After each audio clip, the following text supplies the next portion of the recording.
Hi, my name is Levi Johnson, and I'm here to get baptized. Why don't you tell me your story? Okay, well, I guess it kind of goes back to like just before I was born.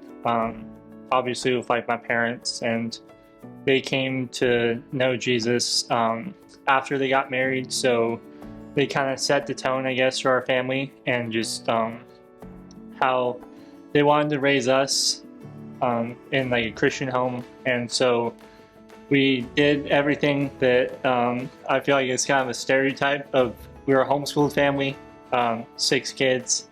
I'm the youngest. I'm currently 20, so got older siblings ranging like 10 years and stuff. So every like Sunday, it was Sunday school. It was Awana on Wednesday nights every Wednesday. Just everything that the church had for us, our family would do. Another thing is just, I guess, through that, like through homeschooling, it was like a lot of curriculum that was Christian based. So it was like the history of the church, the history of ancient world through the Christian perspective, and just I guess that kind of built the firm, like kind of good foundation of what like my parents were hoping for my life to turn out. I guess is just giving me that like background of biblical knowledge and stuff. I oftentimes, honestly, I'd be like the only kid in my age group in Sunday school, so it'd just be like me and the teacher. And I think for a while it was kind of like when you're a young kid, it's hard to be like, oh, like what's the purpose of this and stuff. So it was more of just like going, learning, and like wanting to learn, but at the same time it was like, oh, like what's all this for? And so I think it was probably like when I got older into high school, and this is kind of getting ahead of myself, but just where I started like, all right, now like I want to do this for me. But when I first accepted Jesus as my savior, it was somewhere between June 17th and June 19th of 2016. It was the summertime, but at the time, kind of going back a little bit, but my grandma had stage 4 cancer at the time, and so it's just like a young kid kind of like going through that, and it's like, like she's gonna die and you just don't really know when, so it's just kind of like a waiting game, unfortunately. So at the time I was just like kind of just sitting there one night and just was like couldn't sleep and just like was pretty stressed out, I think, at the time. And so I was just like kind of worried about myself a little bit, like, man, like what if I died, and like what's gonna happen to me? And so I kind of just like got up and went to my mom. I was like, hey, like kind of just told her what was going on. And I was like, I don't know, like maybe Jesus is for me. And so like she kind of helped me through that and just was like, asked me questions. And then she's like, well, I think like if this is what you want to do, then we should do it. And so she helped me like pray through that, kind of like the sinner's prayer, I guess, and just kind of helped me through that. And then from there, it's just kind of throughout the rest of my life, I just kind of just lived for like Jesus. And so, but kind of like going back a little bit before that, my oldest sister in 2014 had died in a car accident. And so it was kind of at that point where I kind of saw like the impact that the church had on our family. It was like they're there like the day of at our house, like with my parents, like helping them out. They had, I don't remember for sure, but they helped out with large portion financially with all the costs of traveling up and the funeral costs and all that, and just like coming to our family like when we need it the most. And so that was like kind of just one of the first glimpses of like what the church should be like for me, and it just played a huge impact, I think. And then just kind of the next leading up like through 2016, 2017, there's a couple other family members passed away that were kind of extended family that had an impact, and it's just like, man, this does suck. And so I think, but with my grandma, I accepted Jesus, then she died a couple days later. And so it's just kind of like, I guess, a little bit comforting knowing there's like, we had found out that she had accepted Jesus. And so it was kind of like just comforting to know that like she was up in heaven and just stuff like that. And same thing with my sister. It's just, I just remember like people coming over, it's like, like she's gone from this earth, but like her life now is like with Jesus and so much better. And so I think that was just kind of like in the back of my mind always. And then when I finally did accept Jesus, it just like kind of has led me through. And so I would say once I did that, I was kind of like in that like kind of the beginner stage of like understanding what that really meant. And so I think that for a while I just kind of kept it quiet, kind of just kept it to myself and my parents, and just not really like, it was like kind of just like personal thing, I guess, and just how I was like, all right, I want to do this. And so kept going to like church, kept going to Awanas. When I got to high school, I started going to youth group. I think I was like 13 at the time. And so just like always trying to learn more. Not really sure what the next steps were at that point. But then kind of as I got through high school, like COVID happened. So it just kind of changed that perspective, and like family stopped going to church because all the churches were closed and stuff. So kind of lost out, I think, on a portion of like that interaction. And so it kind of not completely went away, but at the same time it was still like, it was tough to be like individually like still pursuing Jesus and not knowing what's next, and just kind of like, okay, so then church started open, so we kind of couldn't really find a church because church we were at, we kind of left, and then so we're kind of like in the middle of churches at that point, and so it was tough to like kind of find a steady church to go to. But I kept going to youth group on myself because I got my driver's license at that point, so I was like, keep going. And like my parents are still like encouraging me, and they're obviously still in their walk too. So I think that just kind of was one of the reasons why it's just like my family kind of just came around me at that point. It was just like this is kind of the best way in our opinion that you should live, and I knew that. And so fast forward to senior year of high school, it was like going smooth. And you know, like you get all the youth groups, and it's like after high school, like this amount of people leave church, like you guys, like you're here, so it's like, how can we make sure that you keep attending after high school? And so it was the spring semester of my senior year, and baseball season was just about to start. Huge baseball guy, so I was super excited. And then one practice, our coach was like, hey, just let you guys know, like one of the assistant coaches was in a car accident, and he's in the ICU, and like he's basically like not sure if he's gonna be able to pull through, like it's pretty serious. So he unfortunately passed away like a week later. And I don't remember if it was actually a car accident. It was like something, I think it was a stroke, but he had a car accident before or something. But anyway, he passed away. And just like, remember that night we had practice inside because it was snowing outside.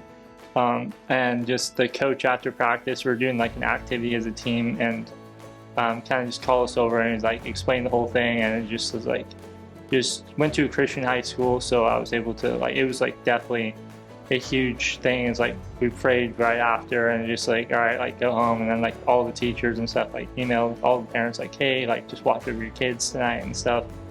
And so I was like pretty heartbroken at that point, just like kind of like going home and just like telling my parents, and they knew the guy pretty well. And so just like the whole family was just kind of pretty upset about it. And then a week later, our basketball coach that had retired the year before, but we'd had him throughout high school, he had like a serious stroke, and then like within a couple days he also passed away. And so our whole school like really knew him well, and he had been involved in just like really the huge impact on the community. It was like, holy cow, like this, just two coaches in a span of less than 2 weeks dying. And just as like kids, like I was 18 at the time, so just barely an adult. And so still really hadn't found a church to go to at that point. But my coach, the head coach for the baseball team, was like, hey, like I'm going to this church, like you should come check it out. So one Sunday shortly after that, me and my dad were like, hey, let's go check out church. My mom worked on Sundays, so she couldn't attend with us, but we went and we checked it out. And just, I don't remember, I think they're in Romans, honestly. I feel like every church is at some point. But just remember, just like, man, like this feels good to be back at church. And so we kept going. And just because it was like, at this point, it was like we need to like grow closer to God. And I think going to church is a huge part of that. And so did that.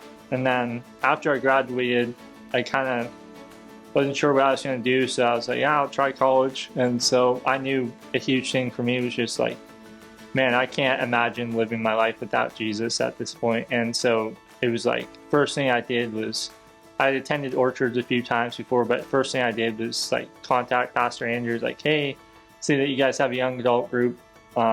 When's that like going to start up? And so kind of was talking back and forth with him, and then I was like living on my own. So it was like, I was really up to me, honestly, to make that decision to keep going to church. And so just kept going on Sundays, met up with Andrew, started doing the young adult and just getting connected in there and just really kind of making it my kind of journey with Jesus at that point. Because I mean, it had been throughout high school, but kind of in those early stages, you kind of rely on like who you know. That like my parents, a huge like aspect of that is just helping me along with that.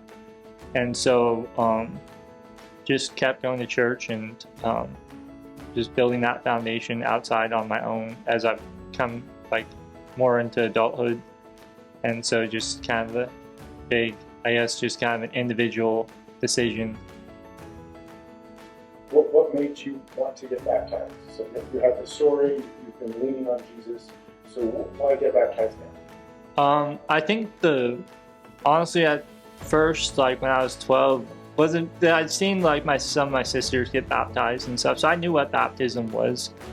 And I understood the concept of it as like you accept Jesus first and then you get baptized. And so for me, I think just being 12, I was kind of like I was pretty shy as a younger guy.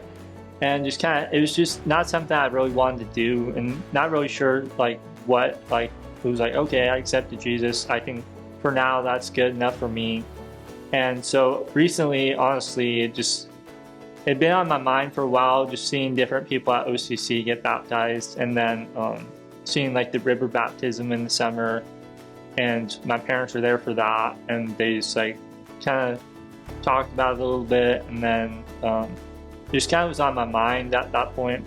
And so I would say it was probably just like one day I was just like, I'd kind of been going through some stuff in my life, and I was just like texted Andrew. I was like, hey, I need to talk, and just came in. I was like, hey, I want to get baptized. Like, I've been thinking about baptism. And so he kind of just had that conversation with me, and then it was like, one of the things I explained to him was just like, I feel like there's just some areas in my life where I haven't fully like given up to God. And so I think for me, a big thing is just like, if I can't give him like those little like struggles I have, then how is that gonna, like, then when the bigger issues come.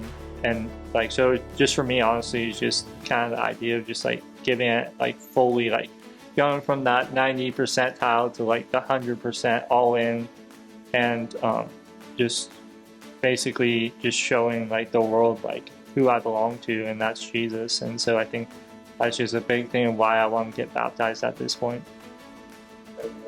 That's well said. So who is Jesus to you right now? You said you're 20? Yeah. So 20 years old, gone through a whole lot, seen a lot of tragedy, and getting baptized. So who is Jesus to you right now? Honestly, I think that for right now, like Jesus is like kind of just, I kind of put it all together like with the Trinity. So I kind of like, it's all kind of the same, but I think for me, like Jesus and God is just like kind of the person I can go to in the darkest moments, and just the person that is always listening. You know, you don't always get a response or in the ways that you think, but I think right now I just feel like he's always been that person where it's like, even the biggest struggles I'm having, it's like, I know he's in control, and so I don't even have to worry about it. Even though I do worry about it still, I don't have to. And it's like, it's just kind of that back feeling of like knowing, all right, it's going to be okay.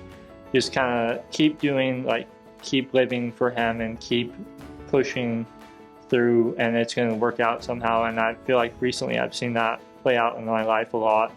Is so just kind of, he's kind of that friend, I guess, that you can just lean on and talk to and stuff like that. So That's awesome. What would you say to somebody who is maybe on the fence about Jesus, or just kind of shutting them their feet and not wanting to be baptized. What would you say to them? I would say, kind of, I guess if you're on the fence about Jesus, it's like, I look at the alternative and it's like, the thing, just from my perspective of what my life has been like, it's like being 10 years old, your oldest sister dying, 12 years old, your grandma dying, like at different, like throughout those next 13, 14, 15, seeing different people die that were close to you is just like, I don't know how I would have gotten through that without Jesus. And so I would just say, kind of looking at the alternative, it's like, what else? I don't really see what else could help you through. Like, there's certain things that can temporarily help, but I think for me, it's just looking at the big picture of just, I honestly couldn't, it just is like tough to even imagine, like, if you don't have something solid in your life, of trying to live like that. So I think to just tell those people, like, kind of look at your life and like how have you lived it so far, and like the different aspects of like, do you have something solid? And I think that honestly the answer would probably be no, because you can only rely on people so much, and so it's like not everybody's going to be there every second of the way and help you through it. And so I think for me, that's just a huge aspect of like, Jesus is always going to be there for you, and he's, no matter what. And I've realized this recently, just like some of the struggles I've had, it's like he knows about that, and like he forgives me for that, even if I keep struggling with it. And it's like, that's just like that's just who he is that he's going to know about your darkest secrets. And so just kind of, I would say, just if you're on the fence, just like, why haven't you given it up to him? And I think just kind of self-reflection a little bit. It's just like, who can you rely on? And like, especially just in just how like evil the world is today, it's like there's no solid thing to look on, in my opinion. And it's just, so I think just God and Jesus is like who to look for in that. And I would say like baptism, honestly, if you're on the fence about that, is like, kind of just pray about it. I think for me, that's a huge thing. It's like why it's like came on my mind, and I was like, okay, like God, like I just prayed about it. I was like, God, like how, like if this is something you want me to do, if this is the kind of direction you're leading me in my life. And so it just kind of just pray about it. And I think pray about everything, but especially baptism, because I think it's a pretty big decision. I know it took me 10 years to kind of come to that conclusion. And so I think take your time with it. You don't have to do it right away. And I think just understanding and just looking to other people for advice too. Is there anything else you'd like to say about God or your walk with him or anything? I think that probably is specifically like with walking with God, is that it really is an individual experience. And I think it's good to have like a group of like the church, and then get like plugged into a smaller, like have like 3 or 4 people, or I don't know, it could be 10, whatever, like a small group type setting where you're constantly like talking to them, and you're constantly meeting up with them. Like once a week is good sometimes, and just talk about God. And I think that's helped me just grow and see different perspectives about the Christian faith, and just keep learning about that. And then also just like kind of those areas of like where you do struggle, is just pray about it. And I know just a lot of things haven't gone my way the way I wanted recently, and so I think just accepting that God does have a plan for me. And so working through that, and just like keep going, kind of just go with the flow of God, and how like know that he has a plan for you no matter what. And you can like, it's just better to kind of go with it rather than against it. And so I think for me, what that means is just being intentional with my time and stuff, and intentional with conversations, and intentional with like, especially like internet usage and stuff. It's just like am I going to spend 6 hours reading the news, or can I spend 30 minutes reading the Bible each day, or just little things like that, where just how we spend our time, just spending with other people that also believe with Jesus. And I think the big thing recently too that I've been learning is that your friends do matter, and so who you hang around with is like who's going to influence you the most, and just trying to make decisions that are going to honor God, and like who we hang out with, and that knowing that it's okay to cut out friendships that aren't helping you along with that walk. And it can be tough, and I think not completely giving up on them, but changing kind of the dynamics of those friendships, and making sure that you're not letting those people that don't know God or know Jesus influence you so much that it's taking you away from, like, it's obviously like the Bible calls for us to love everybody and to like treat them the same as anyone else, and like to pour into them and like minister to them and stuff. So I think still including that aspect of the friendship, but just some of the other things that maybe aren't leading closer to God, like just be intentional and be like, hey, like this is not something I'm comfortable with, or not something I want to keep doing, so I'm gonna, like, this is why I'm doing it. So I think just explaining to them like what your life is and like how you want to live it is one thing that's kind of helped me. Is just to do that, is be more intentional, I guess, and just be like, all right, like I'm all in on Jesus. And so, yep.